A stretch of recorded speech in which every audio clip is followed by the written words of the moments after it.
Sire, Madame, Altesse royale, Mesdames, Messieurs, en recevant la distinction dont votre libre académie a bien voulu m'honorer, ma gratitude était d'autant plus profonde que je mesurais à quel point cette récompense dépassait mes mérites personnels.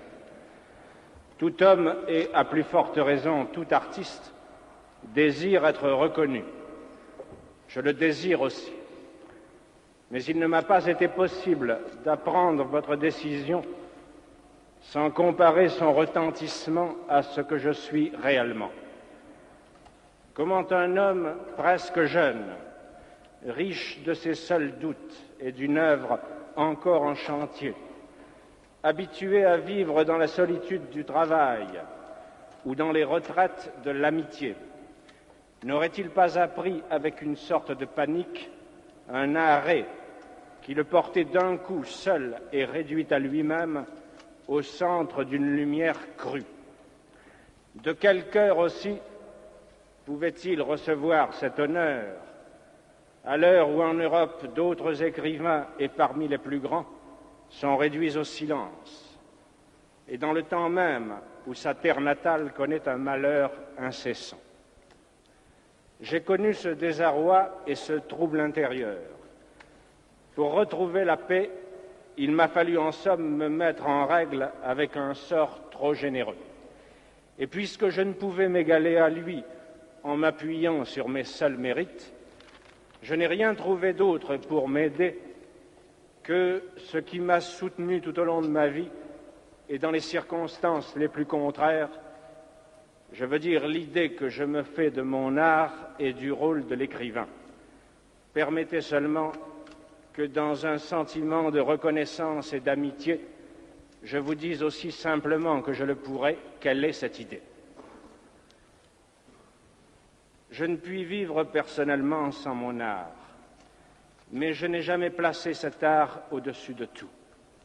S'il m'est nécessaire, au contraire, c'est qu'il ne se sépare de personne et me permet de vivre tel que je suis au niveau de tous.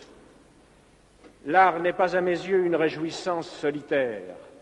Il est un moyen d'émouvoir le plus grand nombre d'hommes en leur offrant une image privilégiée des souffrances et des joies communes. Il oblige donc l'artiste à ne pas se séparer. Il le soumet à la vérité la plus humble et la plus universelle. Et celui qui souvent a choisi son destin d'artiste parce qu'il se sentait différent, apprend bien vite qu'il ne nourrira son art et sa différence qu'en avouant sa ressemblance avec tous. L'artiste se forge dans cet aller-retour perpétuel de lui aux autres, à mi-chemin de la beauté dont il ne peut se passer et de la communauté à laquelle il ne peut s'arracher. C'est pourquoi les vrais artistes ne méprisent rien. Ils s'obligent à comprendre au lieu de juger. Et s'ils ont un parti à prendre en ce monde, ce ne peut être que celui d'une société où, selon le grand mot de Nietzsche, ne régnera plus le juge, mais le créateur, qu'il soit travailleur ou intellectuel. Le rôle de l'écrivain, du même coup, ne se sépare pas de devoirs difficiles. Par définition, il ne peut se mettre aujourd'hui au service de ceux qui font l'histoire.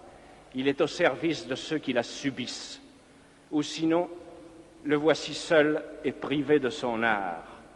Toutes les armées de la tyrannie, avec leurs millions d'hommes, ne l'enlèveront pas à la solitude, même et surtout s'ils consentent à prendre leur pas. Mais le silence d'un prisonnier inconnu, abandonné aux humiliations à l'autre bout du monde, suffit à retirer l'écrivain de l'exil, chaque fois du moins qu'il parvient, au milieu des privilèges de la liberté, à ne pas oublier ce silence et à le relayer pour le faire retentir par les moyens de l'art. Aucun de nous n'est assez grand pour une pareille vocation. Mais dans toutes les circonstances de sa vie, obscure ou provisoirement célèbre, jeté dans les fers de la tyrannie ou libre pour un temps de s'exprimer, l'écrivain peut retrouver le sentiment d'une communauté vivante qui le justifiera, à la seule condition qu'il accepte, autant qu'il peut, les deux charges qui font la grandeur de son métier, le service de la vérité et celui de la liberté. Puisque sa vocation est de réunir le plus grand nombre d'hommes possible, elle ne peut s'accommoder du mensonge et de la servitude qui, là où ils règnent, font proliférer les solitudes.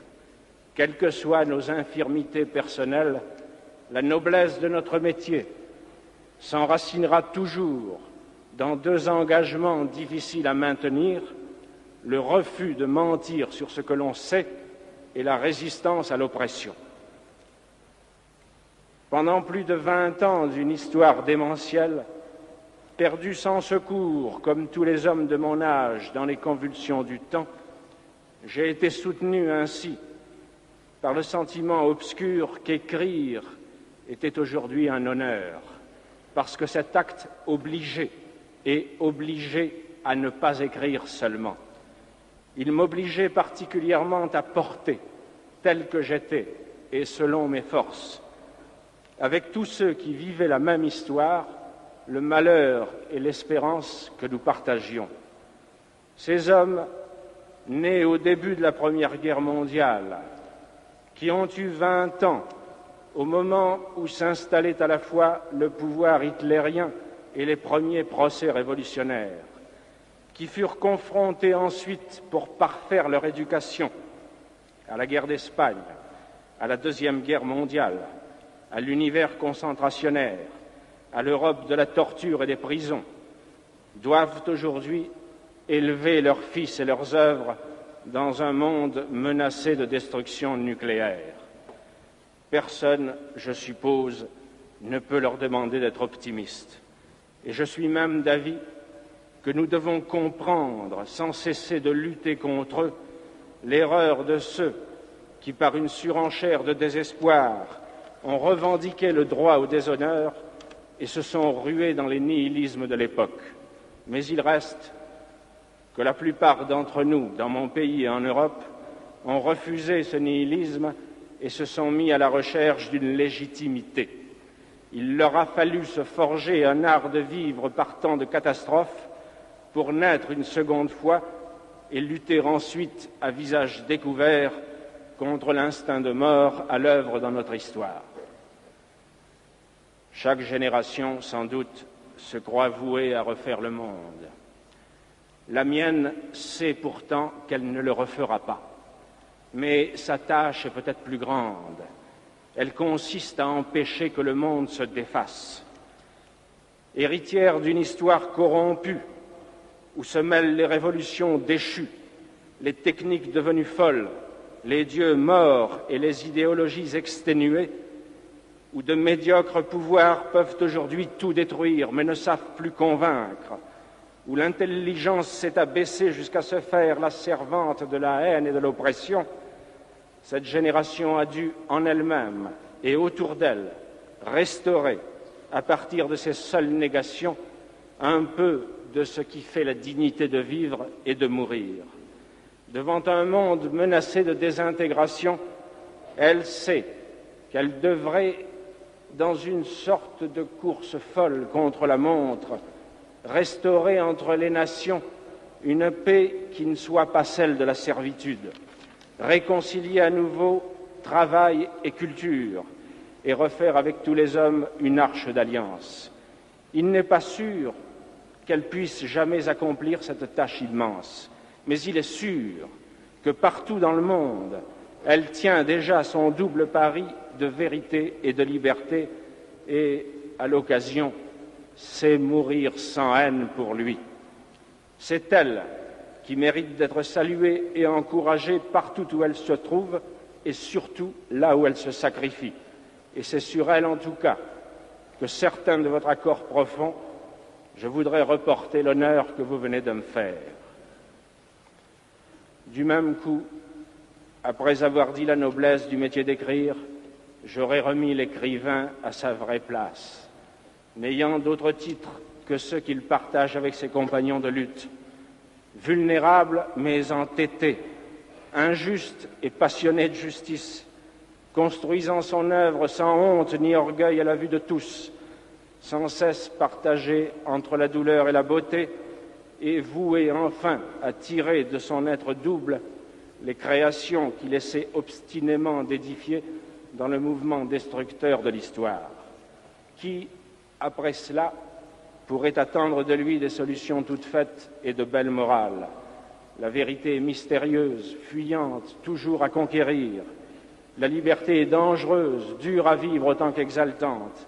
Nous devons marcher vers ces deux buts, péniblement, mais résolument, certains d'avance de nos défaillances sur un si long chemin. Quel écrivain, dès lors, oserait, dans la bonne conscience, se faire prêcheur de vertu? Quant à moi, il me faut dire que je ne suis rien de tout cela. Je n'ai jamais pu renoncer à la lumière, au bonheur d'être, à la vie libre où j'ai grandi. Mais bien que cette nostalgie explique beaucoup de mes erreurs et de mes fautes, elle m'a aidé sans doute à mieux comprendre mon métier.